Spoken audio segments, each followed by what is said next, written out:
जी नवाज शरीफ साहब general assembly इजलास में शिरकत के लिए अमेरिका चले गए हैं।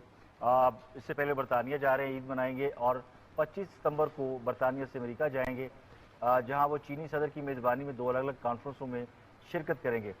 जिसके बाद पाकिस्तान, अमेरिका, जापान और बांग्लादेश की मुश्तरका मेज़बानी में मुनक़दा अमन कॉन्फ्रेंस में भी वो शिरकत कर रहे हैं। 30 सितंबर को अक़वाम मुत्तहिदा की जनरल असम्बली से खिताब करेंगे और 1 अक्टूबर को बरतानिया के लिए रवाना होंगे और 3 अक्टूबर को वतन वापस पहुंचेंगे। खालिद फरूकी साहब, पाकिस्तान के लिए कितना इम्पोर्टेंट है इस वक्त यूएनओ का इजलास? बहुत बातें हमने सुनी और की जा रही हैं कि जी पाकिस्तान ने तैयारी पूरी की हुई है और इस दफ़ा इंडिया के हवाले से जितने भी मामला हैं, शिकवे शिकायतें, सब यूएनओ के प्लेटफॉर्म पर डिस्कस होंगे। काज़ा, ये तो बड़ी अच्छी बात है कि पाकिस्तान वहाँ पे 30 सितंबर को वहाँ पे यूएनओ में अपना मौक़िफ़ बयान करेगा और भारत के बारे में जो पाकिस्तान के पास सबूत हैं उनको भी पेश करेगा। लेकिन इससे पहले मुझे इस बात पे हैरानी है कि आप ये देखिए कि एक मुल्क जिसके बारे में हम ये समझते हैं कि वो हालत जंग में है, उसके प्राइम मिनिस्टर, उसके डिफेंस मिनिस्टर, उसके फॉरेन मिनिस्टर तो नहीं है लेकिन जो उसके मुशीर हैं, ये सारे लोग जो हैं और तमाम की तमाम इंपॉर्टेंट कैबिनेट जो है, ये सारी मुल्क से बाहर होगी। और प्राइम मिनिस्टर जो हैं, बजाय इस बात के कि हमारी डिप्लोमेटिक जितनी भी एक्टिविटी है वो बहुत स्मार्ट होनी चाहिए, स्विफ्ट होनी चाहिए, प्राइम मिनिस्टर ईद भी बनाने मुल्क से बाहर चले गए हैं। अब ये कौन सा ऐसा एक आम पाकिस्तानी जो है उसके लिए किसी आम प्लेन में ट्रैवल करना अमेरिका के लिए तो कोई ऐसा मुश्किल काम नहीं होता। जिन लोगों ने जाना होता है वो चले जाते हैं, जिन लोगों ने आना होता है वो आ जाते हैं। तो क्या ये जरूरी था कि प्राइम मिनिस्टर को 12 दिन का 15 दिन का ये दौरा बैरून मुल्क का रखते? कुछ दूसरे काम देखिए, जितनी भी कॉन्फ्रेंसेज हैं, ये जो पीस कॉन्फ्रेंस वहां पे हो रही है, प्राइम मिनिस्टर का मैं नहीं समझता कि इस मौके पर जब मुल्क इतने बड़े क्राइसिस में हो उनका वहां पे जरूरी है कि वो लाजमी तौर पर वही रिप्रेजेंट करेंगे। इसी तरह जो कॉन्फ्रेंसेज हो रही हैं वहाँ पे, जो इक़्तिसादी कॉन्फ्रेंस हैं, वहाँ पे देखिए जो इन शोबों के माहिरीन हैं, इसीलिए तो हम कहते हैं कि आप अपनी कैबिनेट को मुकम्मल क्यों नहीं करते? आपके वज़ीर ख़ज़ाना अगर हैं तो आप उनको भिजवाएं, अपने बाकी टेक्नोक्रेट्स को वहाँ भिजवाएं, अपनी नुमाइंदगी प्रेसिडेंट को दे दें। ये प्राइम मिनिस्टर ने वहाँ बैठ के कोई सिग्नेचर करके और पाकिस्तान के लिए कोई वहाँ से कोई ख़ास मुआहदा करके वापस नहीं आना। मैं प्राइम मिनिस्टर के दौरों का मुखालिफ नहीं हूँ, लेकिन इस मौके पर मेरा नहीं ख्याल कि प्राइम मिनिस्टर को मुल्क से इतने दिन के लिए अपनी कैबिनेट के वजीर दिफा समेत, आपको पता है कि डिफेंस मिनिस्टर भी मुल्क से चले गए हैं, ठीक है, तो ये सारे लोग ईद भी बाहर मना रहे हैं, ये वहां से अमेरिका चले जाएंगे, वहां से फिर बरतानिया आएंगे। ये मुझे इस बात की समझ नहीं आती। बाकी जहां तक आपने सवाल किया कि 30 सितंबर को जो यूएनओ में है, तो वो जाहिर है कि पाकिस्तान ने अब इसकी तैयारी की है। हिंदुस्तान की तरफ से बड़े मीठे मीठे पैगाम भी आ रहे हैं कि हम मामलात को इस तरह सॉल्व करना चाहते हैं। अभी जो मिलिट्री लेवल पे जो मुज़ाकरात हुए हैं, इसमें भी भारत की तरफ से जो अच्छे मैसेज कुछ मिले, तो उनकी एक कोशिश ये है कि पाकिस्तान को थोड़ा सा इससे रोका जाए कि वो अपनी सिफारती सरगर्मियां जो है उनमें एग्रेशन ना लेके आए। लेकिन पाकिस्तान को अपना मौक़िफ़ मेरे ख्याल में इस वक्त पेश कर देना चाहिए। अभी जो बात हो रही थी वो ये है कि जो दहशतगर्दी के हवाले से पाकिस्तान जिस तरह से क्राइसिस में है, इसमें देखिए हमें अपनी खामियां, हमें अपनी कोताहियां, इनको दूर करने की जरूरत है। इंटेलिजेंस फेलियर को दूर करने की जरूरत है। ये जो लोग पकड़े जा रहे हैं, देखिए कैसे इनके आईडी कार्ड्स इनके पास पहुंच गए। अगर ये फॉरनर हैं तो फिर अभी मिनिस्टर ने जैसे कहा, दाखिला ने, तहकीकात होनी चाहिए और कौम के सामने लेके भी आए ना। देखिए तहकीकात तो वो कह देते हैं लेकिन हमें पता तो चलता नहीं है किसी बात का। इसके बाद चंद दिन के बात होती है, फिर गुम हो जाती है वो सारी बात। ठीक है जी, ये एक्सेस टू इन्फॉर्मेशन का जो इशू है वो भी काबिल गौर है कि जी आप बताते नहीं कि क्या स्टेटस क्या है और क्या करने जा रहे हैं। इम्तियाज गुल साहब, यूनाइटेड नेशन में पाकिस्तान के प्राइम मिनिस्टर खिताब फरमाएंगे, आप फरमाइएगा कि क्या खास नुक्ता, क्या खास अमूर जो है या एजेंडा क्या होना चाहिए इसका? देखिए, हम हुकूमत को जो एडवाइस देनी थी उसके लिए बहुत लेट हो गए हैं।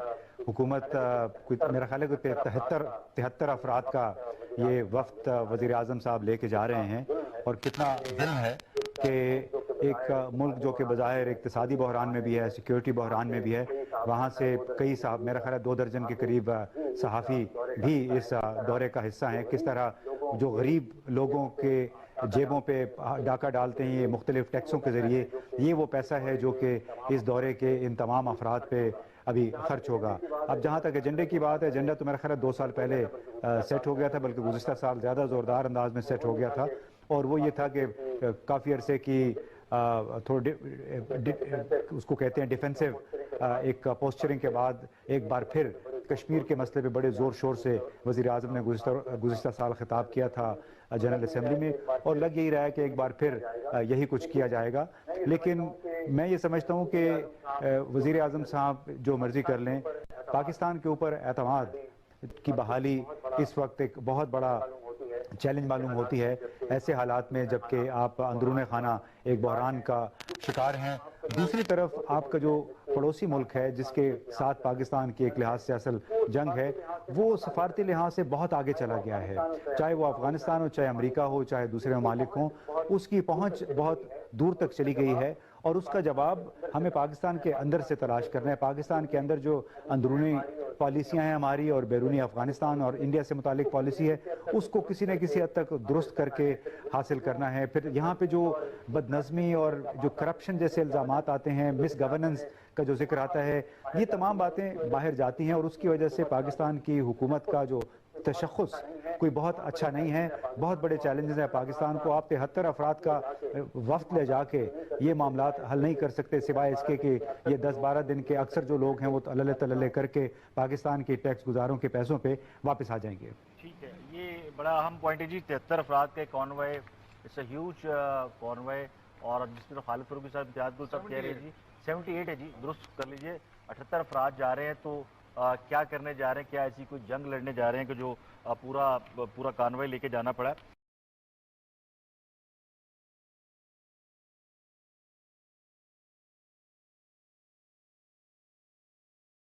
जी, नवाज शरीफ साहब जनरल असम्बली इजलास में शिरकत के लिए अमेरिका चले गए हैं।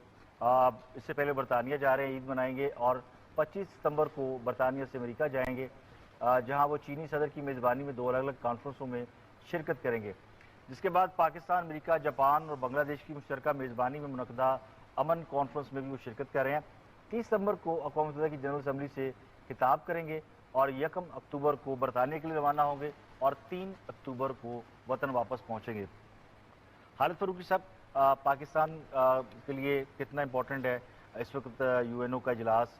बहुत बातें हमने सुनी और की जा रही हैं कि जी पाकिस्तान ने तैयारी पूरी की हुई है और इस दफ़ा इंडिया के हवाले से जितने भी मामला हैं, शिकवे शिकायतें, सब यूएनओ के प्लेटफॉर्म पर डिस्कस होंगे। सर, ये तो बड़ी अच्छी बात है कि पाकिस्तान वहाँ पे 30 सितंबर को वहाँ पे यूएनओ में अपना मौक़िफ़ बयान करेगा और भारत के बारे में जो पाकिस्तान के पास सबूत हैं उनको भी पेश करेगा। लेकिन इससे पहले मुझे इस बात पे हैरानी है कि आप ये देखिए कि एक मुल्क जिसके बारे में हम ये समझते हैं कि वो हालत जंग में है, उसके प्राइम मिनिस्टर, उसके डिफेंस मिनिस्टर, उसके फॉरेन मिनिस्टर तो नहीं है लेकिन जो उसके मुशीर हैं, ये सारे लोग जो हैं और तमाम की तमाम इंपॉर्टेंट कैबिनेट जो है, ये सारी मुल्क से बाहर होगी। और प्राइम मिनिस्टर जो हैं, बजाय इस बात के कि हमारी डिप्लोमेटिक जितनी भी एक्टिविटी है वो बहुत स्मार्ट होनी चाहिए, स्विफ्ट होनी चाहिए, प्राइम मिनिस्टर ईद भी बनाने मुल्क से बाहर चले गए हैं। अब ये कौन सा ऐसा एक आम पाकिस्तानी जो है उसके लिए किसी आम प्लेन में ट्रैवल करना अमेरिका के लिए तो कोई ऐसा मुश्किल काम नहीं होता। जिन लोगों ने जाना होता है वो चले जाते हैं, जिन लोगों ने आना होता है वो आ जाते हैं।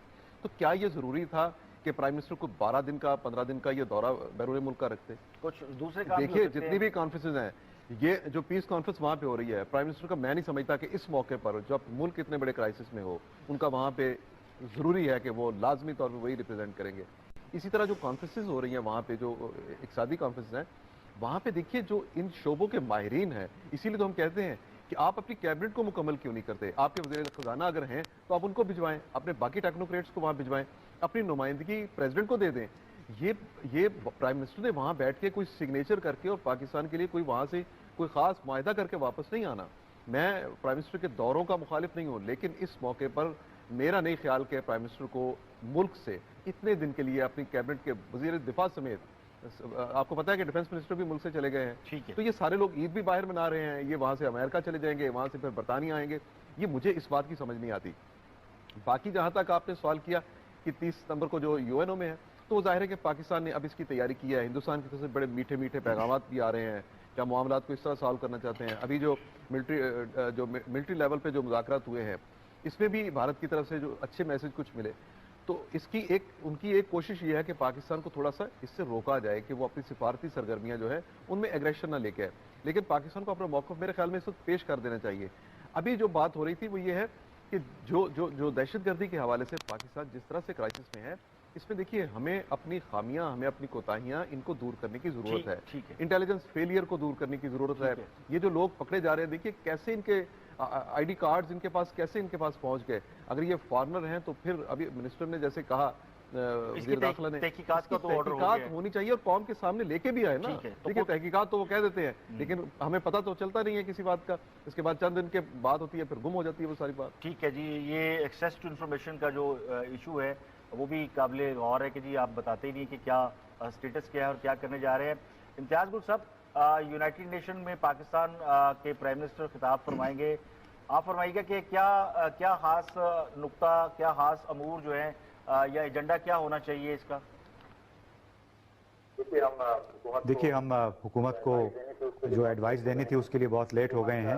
हुकूमत मेरा ख्याल है कि 73 अफराद का ये वफ्त वज़ीर आज़म साहब लेके जा रहे हैं और कितना जुल्म है कि एक मुल्क जो कि बज़ाहिर इक़्तिसादी बहरान में भी है, सिक्योरिटी बहरान में भी है, वहाँ से कई साहब, मेरा ख्याल है 2 दर्जन के करीब सहाफ़ी भी इस दौरे का हिस्सा हैं। किस तरह जो गरीब लोगों के जेबों पे डाका डालते हैं ये मुख्तलिफ टैक्सों के ज़रिए, ये वो पैसा है जो कि इस दौरे के इन तमाम अफराद पे अभी खर्च होगा। अब जहाँ तक एजेंडे की बात है, एजेंडा तो मेरा ख्याल है 2 साल पहले सेट हो गया था, बल्कि गुज़िश्ता साल ज़्यादा ज़ोरदार अंदाज में सेट हो गया था। और वो ये था कि काफ़ी अरसे की थोड़ी उसको कहते हैं डिफेंसिव एक पोस्चरिंग के बाद एक बार फिर कश्मीर के मसले पे बड़े ज़ोर शोर से वज़ीर आज़म ने गुज़िश्ता साल खिताब किया था जनरल असम्बली में, और लग यही रहा है कि एक बार फिर यही कुछ किया जाएगा। लेकिन मैं ये समझता हूँ कि वज़ीर आज़म साहब जो मर्ज़ी कर लें, पाकिस्तान के ऊपर एतमाद की बहाली इस वक्त एक बहुत बड़ा चैलेंज मालूम होती है ऐसे हालात में जबकि आप अंदरूनी खाना एक बहरान का शिकार हैं। दूसरी तरफ आपका जो पड़ोसी मुल्क है जिसके साथ पाकिस्तान की एक लिहाज से असल जंग है, वो सफारती लिहाज से बहुत आगे चला गया है। चाहे वो अफगानिस्तान हो, चाहे अमेरिका हो, चाहे दूसरे ममालिक हों, उसकी पहुंच बहुत दूर तक चली गई है और उसका जवाब हमें पाकिस्तान के अंदर से तलाश करना है। पाकिस्तान के अंदर जो अंदरूनी पॉलिसियाँ हैं हमारी और बैरूनी अफगानिस्तान और इंडिया से मुतालिक पॉलिसी है, उसको किसी न किसी हद तक दुरुस्त करके हासिल करना है। फिर यहाँ पे जो बदनज़मी और जो करप्शन जैसे इल्ज़ामात आते हैं, मिस गवर्नेंस का जो जिक्र आता है, ये तमाम बातें बाहर जाती हैं और उसकी वजह से पाकिस्तान की हुकूमत का जो तशख़्ख़ुस कोई बहुत अच्छा नहीं है। बहुत बड़े चैलेंजेस हैं पाकिस्तान को। आप 73 अफराद का वफ्त ले जाके ये मामलात हल नहीं कर सकते, सिवाय इसके कि ये 10-12 दिन के अक्सर जो लोग हैं वो तलले तलले करके पाकिस्तान के टैक्स गुजारों के पैसों पे वापस आ जाएंगे। ठीक है, ये बड़ा अहम पॉइंट है जी। 73 अफराद के convoy, it's a huge convoy, और जिसमें तो खालिद फरूकी साहब, इम्तियाज गुल साहब कह रहे हैं जी 78 है जी, दुरुस्त कर लीजिए। 78 अफराद जा रहे हैं तो क्या करने जा रहे हैं? क्या ऐसी कोई जंग लड़ने जा रहे हैं कि जो पूरा कॉन्वॉय लेके जाना पड़ा है?